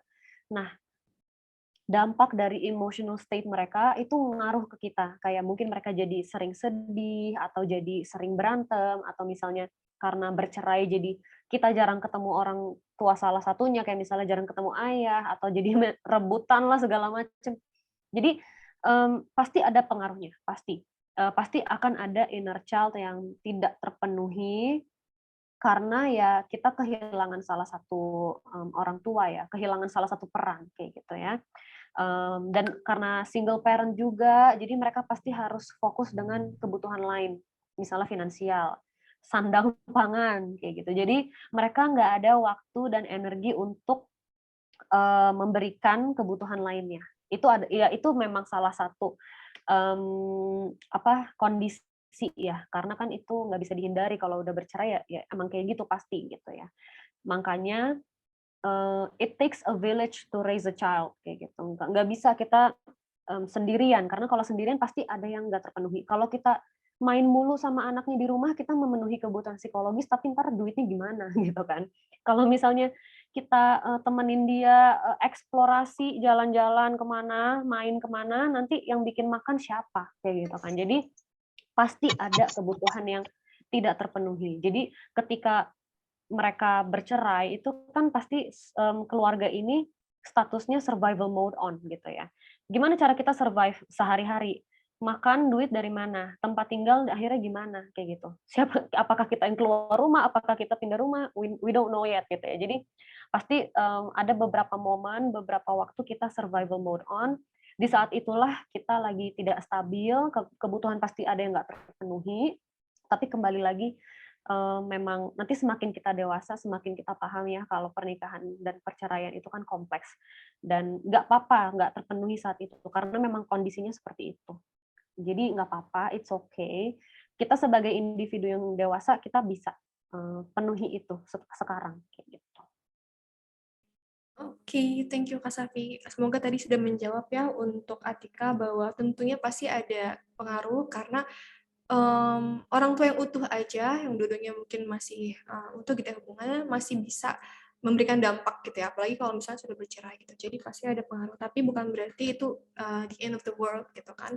Karena tadi ada orang-orang kok di sekeliling kita yang mungkin bisa membantu juga, karena it takes a village gitu kan buat mengurus anak. Jadi kita bisa minta bantuan juga kalau misalnya dibutuhin. Dan nanti ketika kita udah gede sebagai anak yang mungkin dari korban perceraian, kita tetap punya control gitu untuk membawa hidup kita tuh mau kemana gitu ya tadi.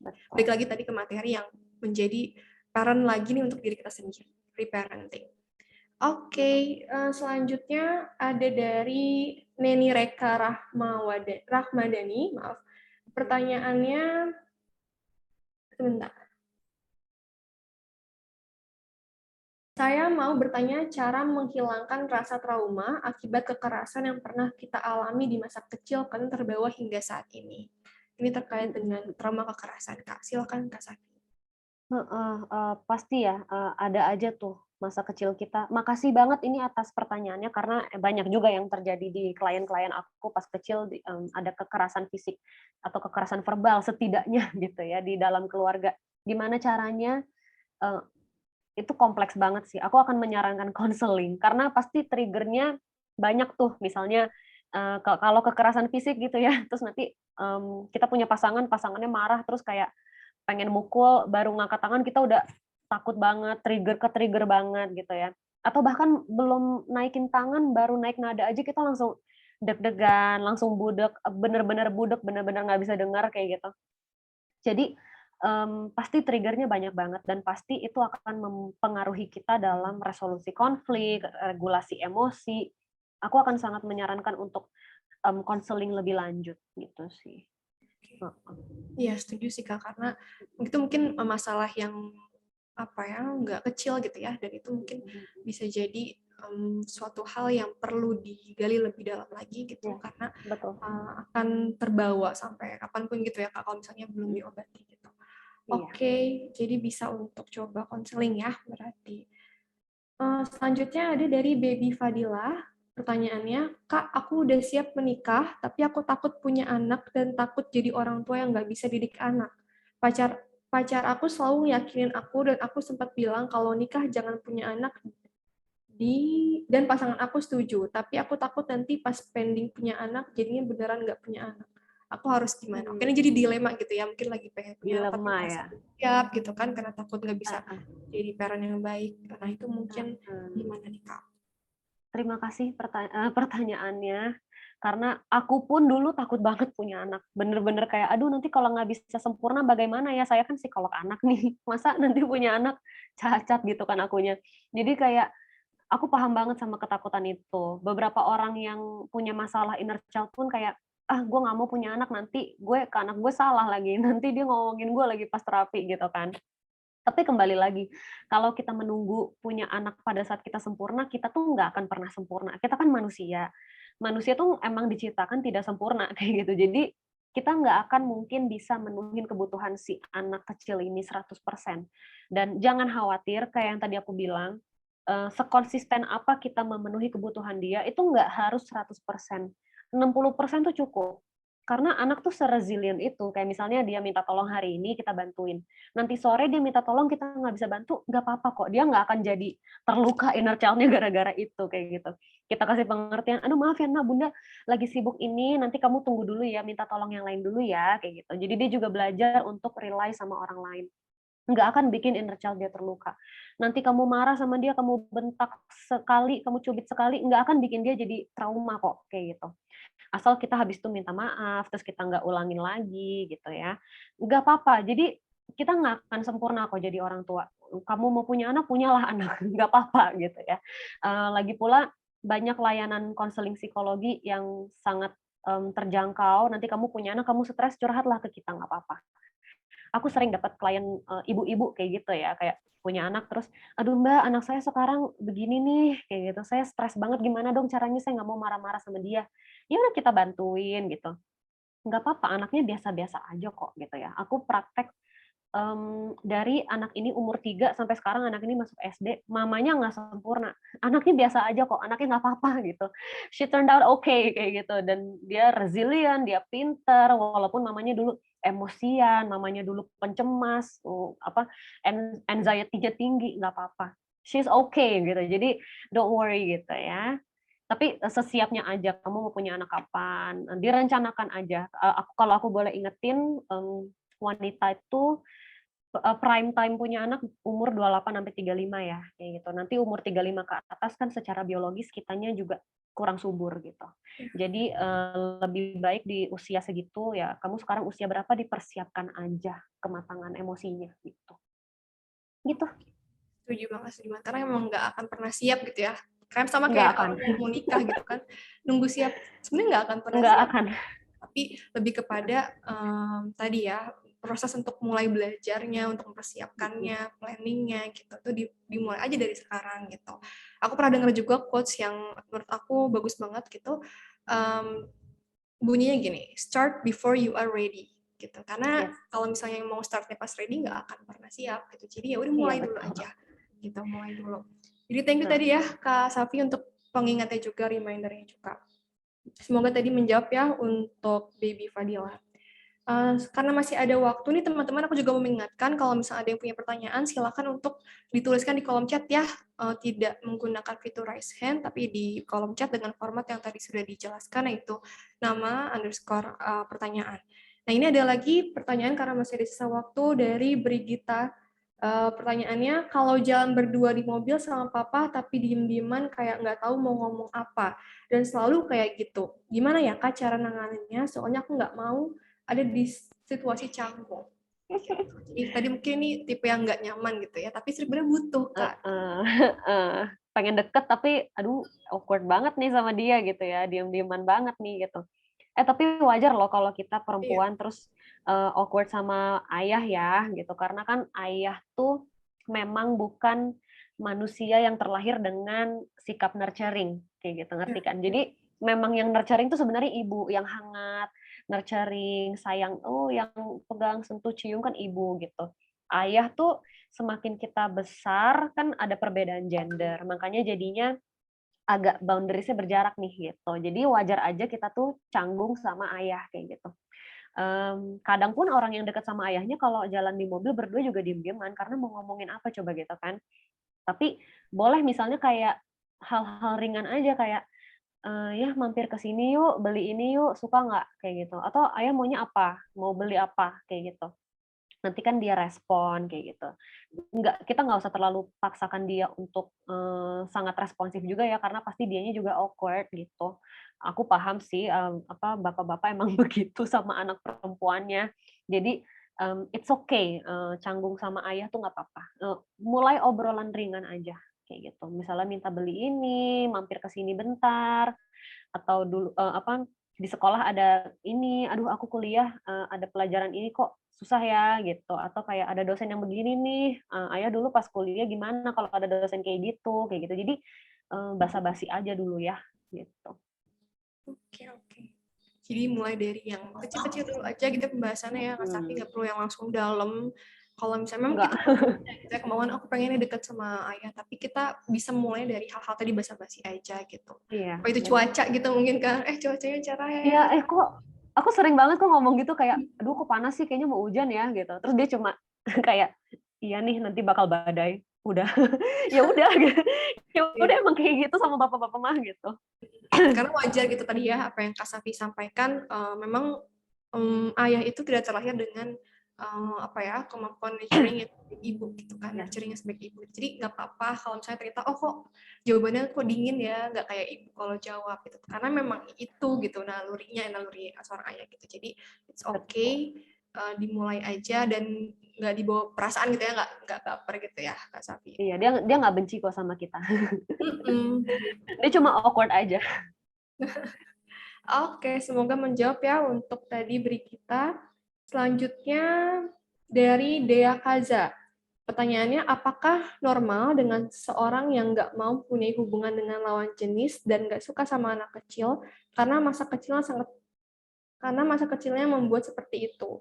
Apakah itu termasuk inner child-nya terluka? Gitu. Jadi mungkin dia orangnya nggak suka anak kecil dan ini kurang berminat untuk punya hubungan dengan lawan jenis, Kak. Oke. Nggak minat punya hubungan interpersonal, hubungan romantis gitu ya maksudnya. Ya itu masih harus diselidiki ya.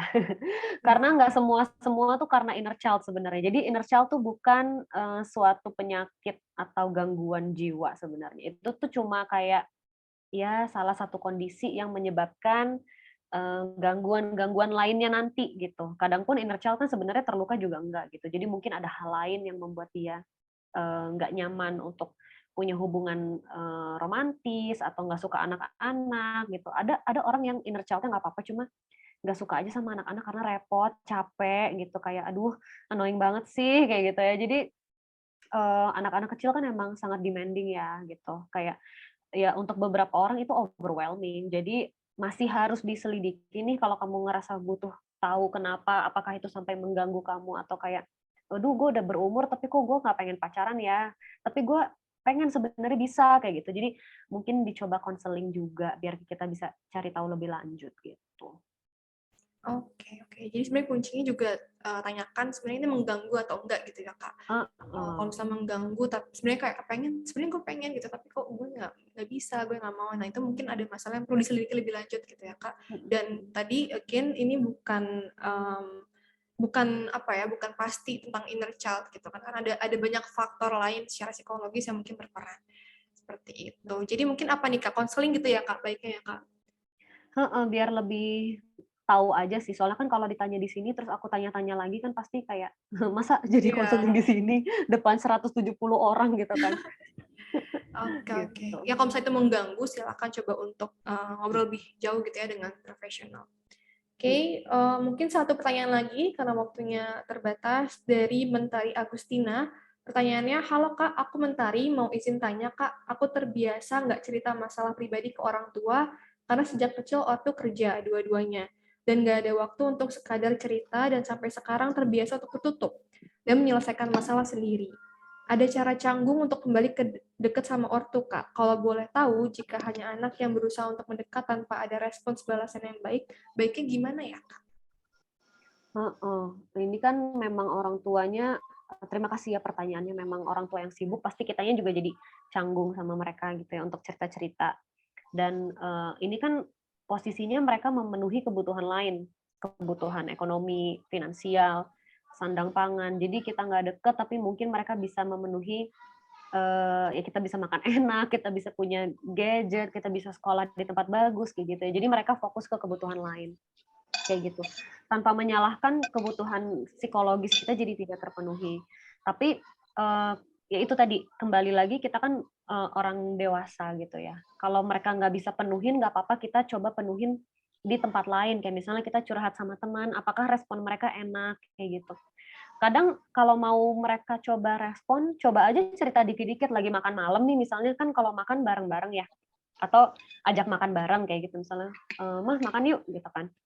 Kalau makan terus mah curhat dikit aja, kayak nggak usah yang dalam banget, tapi kayak, mah masa ya aku punya teman dia gini gini gini, aneh nggak sih kayak gitu. Jadi kayak minta pendapat dikit-dikit gitu loh. Jadi nanti mereka kan ngasih respon gitu kan.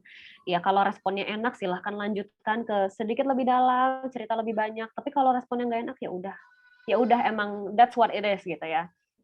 Itulah ketidaksempurnaan dia di situ. Jadi kita cari itu di tempat lain, ke teman, ke pacar, asal kita punya teman dan pacar yang responnya enak ya, maksudnya nggak justru deket-deket ke orang yang responnya juga nggak enak gitu sih. Jadi ya reparenting gitu. Oke. Ini mungkin kalau boleh aku simpulin, jadi kita kayak mengalokasikan sumber kebahagiaan kita gitu, atau distribusiin gitu. Jadi nggak cuma di semuanya orang tua gitu. Padahal sebenarnya kita punya teman, punya pacar. Nah, coba kita alokasiin tuh sumber-sumber kebahagiaan kita, distribusiin gitu ya, bisa ke teman, ke pacar. Jadi nggak segitu kecewanya gitu ya, misalnya kita nggak dipenuhi kebutuhannya dari orang tua. Oke. Satu lagi nih Kak, boleh nggak ya Kak? Karena masih ada sisa waktu 5 menit. Boleh. Ini dari Gibran Rido Aslam. Kak, saya mau bertanya, pertama saya berterima kasih atas penjelasan yang sangat mencerahkan, terutama tentang bagaimana melindungi inner child kita.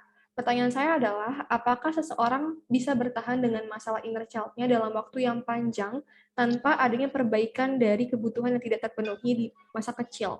Walaupun di masa sekarang seseorang tersebut telah bisa mengomunikasikan dengan baik dengan orang-orang yang terhubung saat ini dengan seseorang tersebut.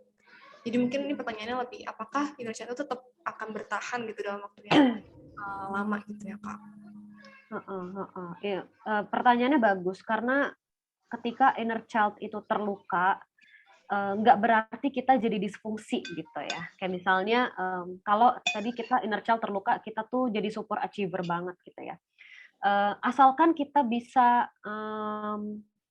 memenuhi diri kita sendiri, kayak misalnya kita gagal, terus kita ngerasa, duh goblok banget sih lo gitu kan. Jadi kan pasti ada tuh otomatis kita kayak ngatain diri kita, goblok banget sih lo gitu.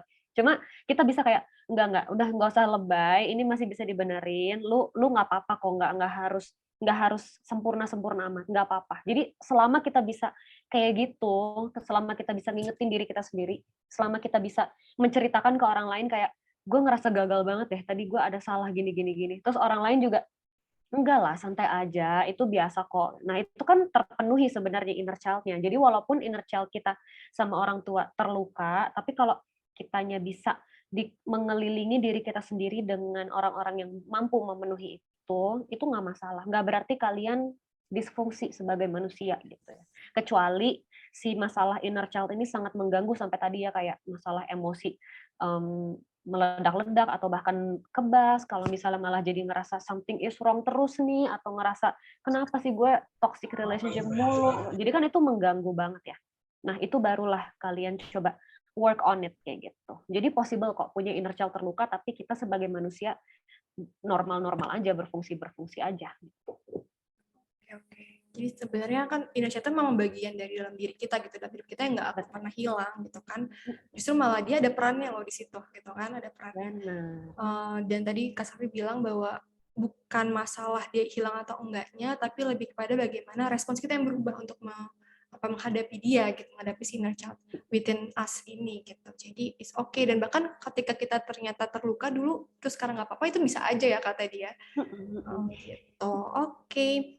Mungkin sekian gitu ya teman-teman. Terima kasih banyak untuk antusiasmenya. Tadi banyak banget pertanyaan yang masuk, tapi mohon maaf karena waktu kita terbatas, jadi nggak bisa mungkin dijawab semua. Tapi semoga tadi beberapa ada yang terwakilkan ya pertanyaannya, karena beberapa ada yang sama. Nah, mungkin sebelum aku oper lagi ke MC, boleh Kak untuk closing statement nih dari Kak Safi terkait materi hari ini.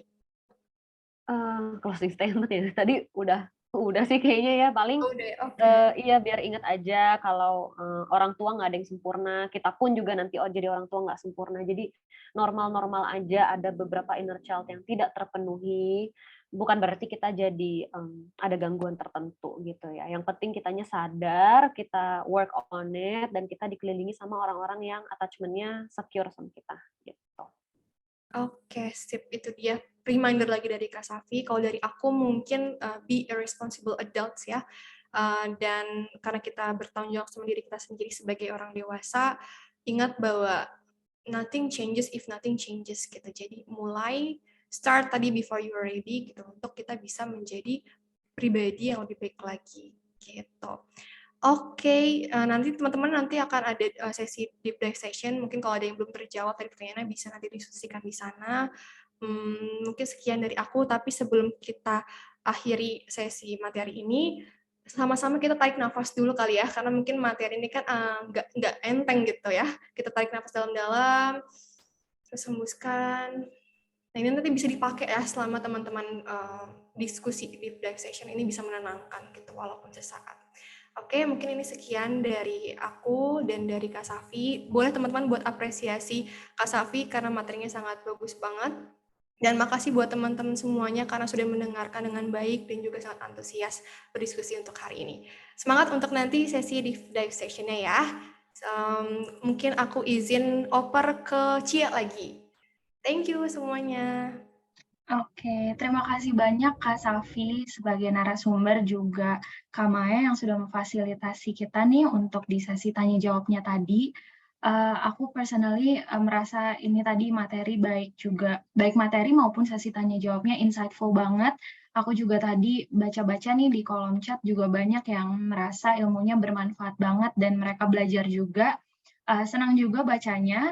Nah, teman-teman, sekarang ini kita udah ada di bagian penutup, tapi jangan kemana-mana dulu karena setelah foto bersama dan juga pengisian form evaluasi akan ada deep dive session untuk teman-teman yang mendapatkan slot ketika mendaftar ya, di mana teman-teman yang sudah mendapatkan slot ini nantinya bisa bertanya lebih lanjut atau berdiskusi lebih lanjut dengan konselor sebaya tentang topik kita hari ini. Oke, nah sekarang ini kepada teman-teman peserta, narasumber, juga panitia yang lain, aku mau ajak kita semua untuk on cam dulu, kita mau foto bersama.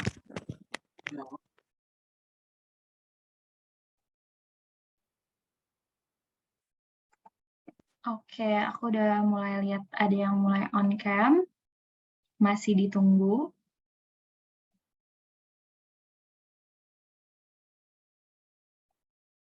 Oke, mungkin sambil menunggu juga aku mau serahin ke panitia yang nanti akan screenshot untuk boleh kasih aba-abanya.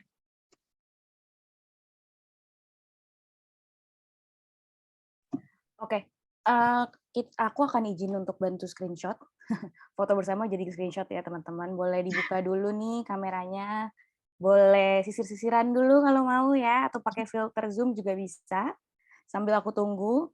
Oh ya, ini ada kurang lebih 8 page, tapi kayaknya nggak sebanyak itu sih. Kurang lebih 3 page, jadi nanti pas senyum ditahan dulu sampai giginya agak kering mungkin ya, baru kita mulai lagi dari awal.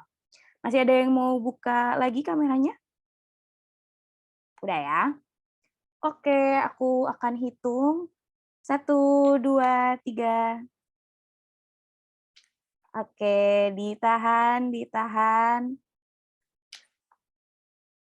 Oke, sedikit lagi. Iya. Oke, sudah. Thank you. Terima kasih Kak Inta untuk bantuannya. Oke teman-teman, selanjutnya akan ada link form evaluasi yang akan dikirimkan melalui kolom chat. Jadi silakan kepada teman-teman peserta untuk isi form tersebut. Dan ini juga nggak kalah penting ya teman-teman untuk diisi, karena dari form ini juga, melalui pengisian form ini teman-teman nantinya bisa mendapatkan e-certificate.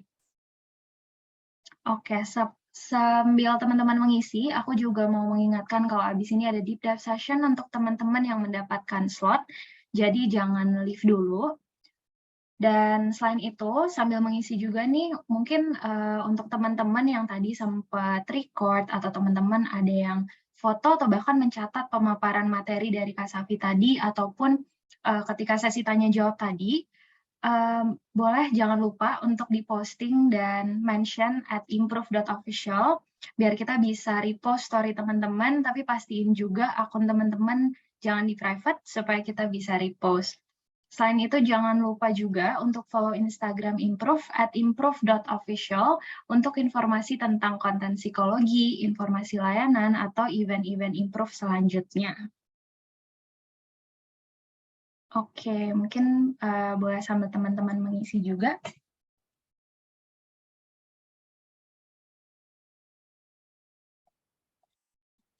Nah, sebelum kita berlanjut ke deep dive session ini, aku Gracia, mewakili panitia webinar hari ini, juga mewakili Improve. Sekali lagi mau mengucapkan terima kasih kepada teman-teman peserta yang udah mendaftar juga hadir hari ini sampai akhir. Tadi juga antusias sekali, banyak pertanyaan yang diajukan. Diskusinya juga jadi menarik dan hidup gitu ya, karena teman-teman banyak mengajukan pertanyaan juga. Selain itu, terima kasih juga kepada narasumber kita, Kak Safi, hari ini yang udah memaparkan materinya dengan sangat lengkap dan jelas. Kemudian terima kasih juga untuk Kak Maya yang sudah memfasilitasi kita sebagai moderator hari ini ya. Selain itu, nggak lupa juga webinar hari ini didukung oleh media partner, yaitu ada webinar psikologi, ruang berproses, teman ceritamu, Amor Fati, Payung Jiwa, Sejiwa, Kind to Mind, Manusia.id, Infokoi.id, Bincang Jiwa, Heart to Heal, Siaga, Embrace the Youth, Looking, dan Stability Circle. Sekali lagi terima kasih teman-teman media partner sudah mendukung webinar hari ini, dan terima kasih juga untuk kehadirannya hari ini. Oke, mungkin next-nya kita bisa bridging untuk deep dive session ya teman-teman. Aku akan menjelaskan rules untuk deep dive session kali ini. Oke teman-teman, jadi deep dive session ini bersifat terbatas, hanya dapat diikuti oleh teman-teman yang sudah mendapatkan slot ketika mendaftar webinar ini. Nah, untuk teman-teman yang mungkin belum rename nama di Zoom ini, silakan di-rename dulu nama Zoom-nya sesuai dengan yang teman-teman daftarkan ketika mendaftar ke webinar ini, karena dari situ bisa nanti panitia assign ke breakout room yang sudah teman-teman pilih. Gitu. Nah, kemudian silakan bergabung ke breakout room yang telah di-assign, lalu deep dive session ini berlangsung selama 15 menit. Nah, silakan teman-teman persiapkan pertanyaan yang ingin teman-teman ajukan kepada konselor sebaya. Jadi nanti akan ada konselor sebaya dan juga ada moderator yang akan membantu berjalannya diskusi atau tanya jawab ya. Nah, untuk proses tanya jawabnya sendiri, silakan teman-teman gunakan fitur raise hand saat ingin mengajukan pertanyaan kepada konselor sebaya. Nah, ketika nanti sudah selesai dari deep dive session-nya, sudah selesai dari breakout room, teman-teman tidak perlu kembali ke main room ya. Jadi nanti bisa langsung leave dari breakout room-nya. Oke, segitu aja untuk rules dari deep dive session-nya. Mau mengucapkan terima kasih untuk teman-teman yang walaupun nggak ikut deep dive session, tapi juga udah mengikuti webinar ini sampai sekarang ini. Akhir kata dari aku mengucapkan terima kasih. Aku pamit undur diri. Dan selamat mengikuti deep dive session untuk teman-teman yang akan masuk ke breakout room. Dan terima kasih sudah mengikuti webinar ini untuk teman-teman yang mungkin nggak join ke deep dive session-nya ya. Sampai jumpa di webinar berikutnya.